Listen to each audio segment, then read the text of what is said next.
Good morning friends, હું અજય ત્રિવેદી અને આજે આપણે ધોરણ 10 વિષય ગણિતમાં ચેપ્ટર 3 અને બોર્ડની એક્ઝામ માટે અને આપણા માટે પણ આ ખૂબ જ અગત્યનું ત્રીજું ચેપ્ટર અને એ છે દ્વિચલ સુરેખ સમીકરણ. મિત્રો, આ દ્વિચલ સુરેખ સમીકરણ યુગ્મ આ ચેપ્ટર માંથી બોર્ડની પરીક્ષામાં કુલ 8 માર્ક્સમાં એક્ઝામ્પલ પૂછાવાના છે. એટલે સૌથી વધારે ગુણનું આ ચેપ્ટર માંથી પૂછાશે. એટલે આ ચેપ્ટર આપણા માટે ખૂબ જ અગત્યનું છે અને એક પણ માર્ક્સ મિત્રો જવા ન દેવાય. ઈઝી પણ છે અને મજા આવે એવું છે. તો ચાલો શરૂ કરીએ. આજે હું તમને ચેપ્ટર 3 નો ઉદાહરણ 3 ટેક્સ્ટ બુક નો શીખવાડીશ. રેલવેના બે પાટા સમીકરણ x 2y 4 0 અને 2x 4y 12 0 દ્વારા દર્શાવેલ છે. આ પરિસ્થિતિનું ભૌમિતિક રીતે નિરૂપણ કરો. હવે જો આપણને બે રેલવેના પાટા આપેલા છે. હવે રેલવેના પાટા તો તમે જોયા હશે. આ રીતે રેલવેના પાટા હોય. બંને કદી ભેગા થાય? ના થાય મિત્રો. કદી ભેગા જોયા છે? ના. તો રેલવેના પાટા એકબીજાને કેવા હોય? સમાંતર હોય. એટલે આલેખ જે આવવાનો એ તમારો સમાંતર આવશે. ક્લિયર? હા. બીજું, રેલવેના પાટા બે છે. એમાં એક પાટાનું સમીકરણ x 2y 4 0 છે અને બીજા પાટાનું સમીકરણ 2x 4y 12 0 છે અને એના ઉપરથી આપણે આલેખ દોરવાનો છે. તો ચાલો શરૂ કરીએ. અહીંયા આપણે લખી કાઢીએ સમીકરણ 1. સમીકરણ 1 માટે લખીએ. તો સમીકરણ 1 આપણને શું આપેલું છે એ આપણે લખીએ. જો x 2y 4 0. હવે તમારે શું કરવાનું? x ને રવા દેવાનું, બાકીના બધાને બરાબરની પેલી બાજુ મોકલવાના. તો શું થશે? જુઓ, x 2y બરાબર -4 ને પેલી બાજુ લઈ જાઓ +4. x હવે આ +2y ને પેલી બાજુ લઈ જાઓ તો 4 +2y છે, પેલી બાજુ જાય તો -2y. આ આપણું સમીકરણ થયું. એટલે કે x ની કિંમત આવી. હવે તમારે એની અંદર કિંમતો મૂકવી પડશે અને કોઠો બનાવીશું. ચલો પહેલા આપણે અહીંયા કોઠો દોરી દઈએ અને જોડે જોડે ગણતરી પણ કરીએ.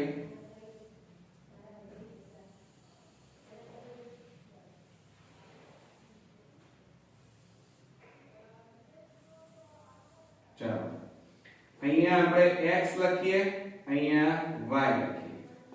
ચલો અહીંયા સૌ પ્રથમ હવે y છે. જુઓ, બરાબરની આ બાજુ કોણ છે? y. તો y બરાબર કિંમતો તમારે લેવી પડશે. તો y ની કિંમત તમે 0 લો. ચલો એટલે y ની જગ્યાએ તમે 0 મૂકો તો શું થાય? y બરાબર 0. તો આની અંદર શું થાય? x બરાબર 4 - 2 કૌંસમાં y ની જગ્યાએ કેટલા લીધા છે આપણે? 0. તો 0 મૂક્યા તો બરાબર 4 - 2 ગુણ્યા 0 એટલે 2 ના થાય. કેટલા થાય મિત્રો? 0. માટે 4 - 0 એટલે કેટલા આવે? 4. તો અહીંયા x ની કિંમત કેટલી આવી મિત્રો? x બરાબર 4 આવે. કેટલા આવ્યા? 4. એ જ રીતે હવે y ની કિંમત તમે કોઈ પણ લઈ શકો હો. એવું નહીં કે 0 લીધી તો તમારે 0 ગોખી મારવાની, એવું ના હોય. તમે કોઈ પણ કિંમત લઈ શકો. ચલો y ની કિંમત આપણે 2 લઈએ તો શું થાય? x બરાબર આની અંદર આ y ની જગ્યાએ 2 મૂકવાના તો 4 - 2 આ 2 ના 2 અને y ની જગ્યાએ 2 મૂકો તો બરાબર 4 - 2 4. 4 માંથી 4 જાય તો કેટલા રહે? 0. એટલે અહીંયા y બરાબર કેટલા લીધા? તો y ની લાઈનમાં 2 લખવાના અને x બરાબર કેટલો જવાબ આવ્યો? 0. ક્લિયર? થઈ ગયું. આ સમીકરણ 1 માટે લખ્યું. હવે આપણે સમીકરણ 2 માટે લખીએ. ચાલો આવી જ રીતે સમીકરણ 2. ચાલો સમીકરણ 2 લખાવો મને. તો આપણી પાસે સમીકરણ 2 શું છે? 2x 4y -12 બરાબર 0 માટે મેં તમને શું કીધું? x ને આ રીતે કરતા બનાવવાના. x સિવાયના બધાને બરાબરની પેલી બાજુ મોકલી દેવાના. તો શું થાય? 2x 4y બરાબર આ -12 ને પેલી બાજુ લઈ જાઓ તો +12 થાય. હવે 4y ને લઈ જાઓ પેલી બાજુ તો 2x બરાબર 12 આ પ્લસ છે પેલી બાજુ જાય તો -4y થાય. હજી જુઓ આ બે ગુણાકારમાં છે એને પણ પેલી બાજુ એકલા x વધવા જોઈએ. આ બાજુ ડાબી બાજુ એકલા x રાખવાના, બાકી બધું પેલી બાજુ મોકલી દેવાનું. આ ગુણાકારમાં છે આ બાજુ જાય તો ભાગાકાર. જોજો હો તો x બરાબર 12 - 4y ભાગ્યા 2.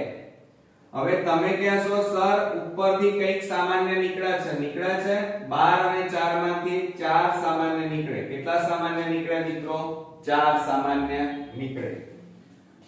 તો જુઓ 4 સામાન્ય કાઢીએ તો કેટલા વધે? 4 3 12 ઓછા 4 તો નીકળી ગયા અને બાકી શું રહ્યું? y અને છેદમાં કેટલા છે? 2. ક્લિયર? તો હવે આપણે આ રીતે પણ કરી શકીએ. જો 2 2 4. હવે કૌંસ છોડી દો. ચાલો તો x બરાબર 3 * 2 એટલે 6 ઓછા 2 * y એટલે 2y. એટલે આપણું સમીકરણ અહીંયા શું આવે? જુઓ x બરાબર 6 - 2y આવે. એક આ રીત છે બરોબર. અને બીજી રીત તમારે કરવી હોય તો આ ભૂસી અને હવે બીજી રીત પણ શીખવાડું છું. જુઓ આ ભૂસી નાખું છું. આ રીતે પણ કરાય અને તમને જે મેથડ સારી લાગે એ તમારે કરવાની.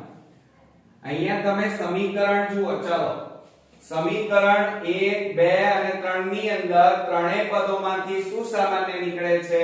તો અહીંયા 2 સામાન્ય નીકળે. 2 4 અને 12 માંથી 2 સામાન્ય નીકળે નાની રકમ. તો અહીંયા x વત્તા 2 2 4 2 2 4 ઓછા 2 6 12 બરાબર 0 થઈ ગયા. ક્લિયર? હવે આ બે ગુણાકારમાં છે આ બાજુ જાય તો ભાગાકાર. એટલે શું થાય? x 2y 6 બરાબર 0 ભાગ્યા 2 માટે x 2y -6 બરાબર 0 ભાગ્યા 2 એટલે 0. હવે આ બંનેને પેલી બાજુ લઈ જાઓ તો શું થશે? જુઓ x બરાબર -6 પેલી બાજુ જાય તો +6 +2y પેલી બાજુ જાય તો -2y. જુઓ જવાબ એક સરખો આવ્યો. જવાબમાં કોઈ ફેર ન પડ્યો ના. તો આ આપણી x ની કિંમત આવી એમ કહેવાય. હવે એમાં આ રીતે જેમ કિંમતો મૂકી એવી રીતે આમાં મૂકી અને આપણો કોઠો તૈયાર કરીશું. ચાલો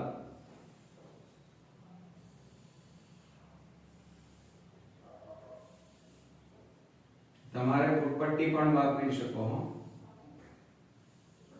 જેટલી મહેનત સારી કરો સુંદર કરો એટલું તમારા માટે સારું છે. આળસ નહીં રાખવાની.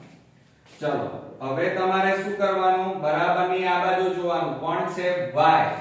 એટલે તમારે y ની કિંમત ધારવાની રહેશે. y બરાબર એટલે y ની લાઈનમાં 0 મૂકીએ તો અહીંયા લખીએ y બરાબર 0 લેતા.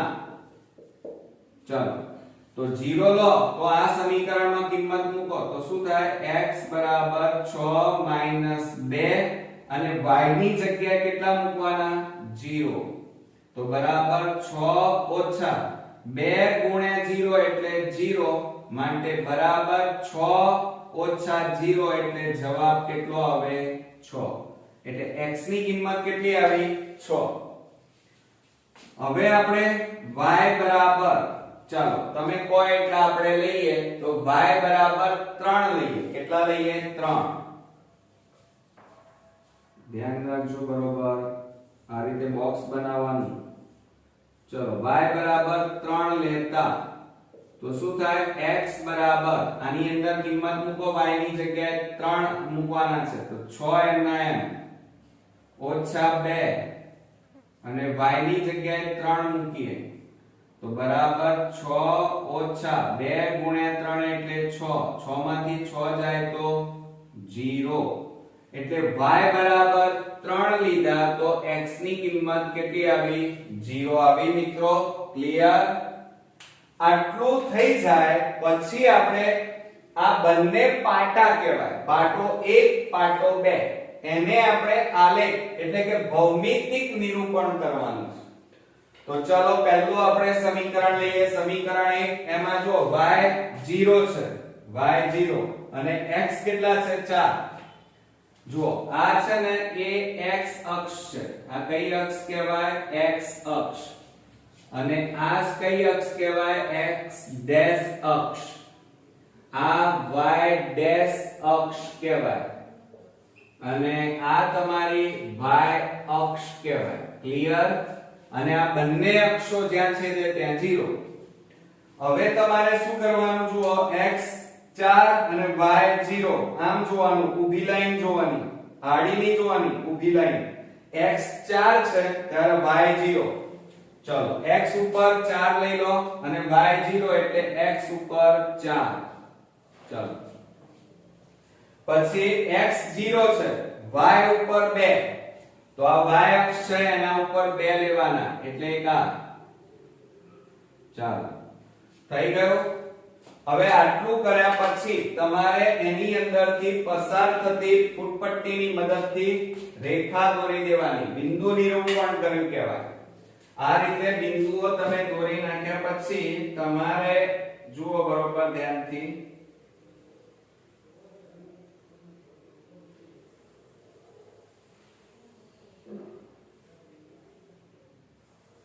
આ રીતે લાંબી રેખા દોરી દેવાની ચાલો થઈ ગઈ આ રેખા હવે આ રેખાનું સમીકરણ તમે લખવાનું સમીકરણ આપણું કયું હતું x 2y 4 એ અહીંયા લખવાનું x 2y 4 બરાબર 0 અને અહીંયા તમારે આ રીતે બોક્સ બનાવી દેવાનું થઈ ગયો એટલે આ પાટો એક દોરી નાખ્યો ક્લિયર હવે બીજા પાટા માટે વાત કરીએ તો બીજા પાટા પર કોઠો જુઓ x 6 અને y 0 તો x 6 ક્યાં છે અહીં તો નથી આપણા પાસે તો તમારે આ રેખાને શું કરવું પડશે લંબાવી પડશે ચાલો આપણે અહીંયા લાંબી કરી નાખીએ આમ અને અહીંયા લઈ લઈએ આપણે 6 ચલો થઈ ગયું x ઉપર 6 અને y ઉપર 0 બિંદુ y ઉપર 0 એટલે આ 0 અને x ઉપર 6 એટલે અહીંયા આવશે ચાલો પછી x ઉપર 0 એટલે આ 0 અને y ઉપર 3 એટલે y અક્ષ ઉપર 3 લેવાનું છે એટલે આ 3 ચાલો થઈ ગયું આ બંને બિંદુઓ નિરૂપણ કરી નાખ્યા હવે તમારે ફૂટપટ્ટીની મદદથી આ બંને બિંદુઓમાંથી પસાર થતી રેખા તમારે દોરવાની છે મિત્રો સહેજે ત્રાંસી ના આવવી જોઈએ ધ્યાન રાખજો પાછા ભૂલચૂક ન થઈ જાય પાછા આ રીતે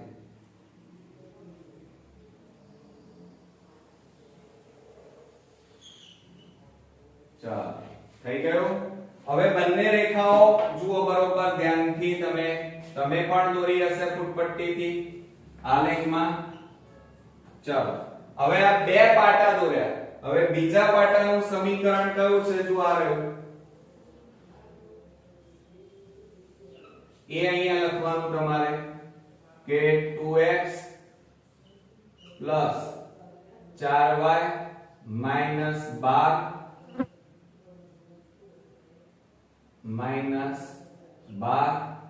બરાબર 0 અને આ રીતે તમારે બોક્સ બનાવી દેવાનું આલેખમાં થઈ ગયું હવે તમે બંને અક્ષ જુઓ બરોબર ધ્યાનથી, બંને રેખાઓ બંને પાટા છે, એક્ચ્યુઅલી શું છે પાટા છે, અને બંને પાટાઓ એકબીજાને છેદે છે ના, સમાંતર છે.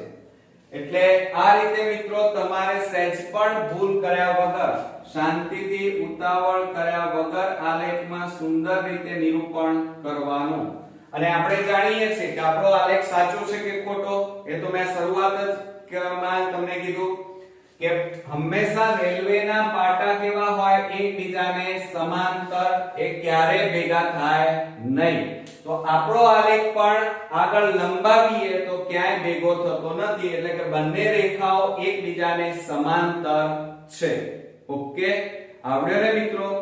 તો નેક્સ્ટ વિડિયોમાં પાછા નવા એક્ઝામ્પલ સાથે મળીશું, પણ તમારે આ દાખલો ફરીથી જાતે આલેખમાં પ્રેક્ટિસ કરીને દોરવાનો છે.